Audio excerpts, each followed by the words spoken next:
Salam Media Sriwijaya. Universitas Islam Negeri Raden Fatah Palembang melaksanakan wisuda sarjana ke-81 dengan meluluskan sebanyak 1.198 mahasiswa di Gedung Academic Center, Rabu tanggal 29 Juni tahun 2022. Wisuda kali ini sebanyak 1.198 orang yang terdiri dari sarjana strata 1, magister dan doktor atau strata 3. Acara ini dihadiri Direktur Pendidikan Tinggi Keagamaan Islam, Diktis, Direktorat Jenderal Pendidikan Islam Kementerian Agama, Kemenak, Suyitno. Diktis Dirjen Kemenak, Suyitno mengatakan wisuda kali ini sebuah pencapaian UIN Raden Fatah yang luar biasa karena meluluskan mahasiswa dengan jumlah di atas 1.000. Ini salah satu proses akademik adik-adik yang telah dilalui dengan ditandai prosesi wisuda luar biasa ini yang jumlahnya di atas 1.000.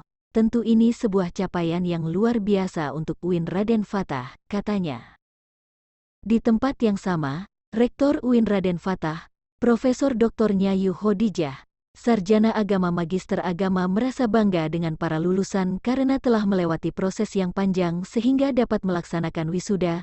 Saya dengan bangga mengucapkan selamat kepada para wisudawan dan wisudawati pada hari ini. Selamat karena Anda telah melalui proses yang panjang untuk sampai di titik ini, meskipun banyak halangan dan rintangan yang kalian hadapi, ujarnya.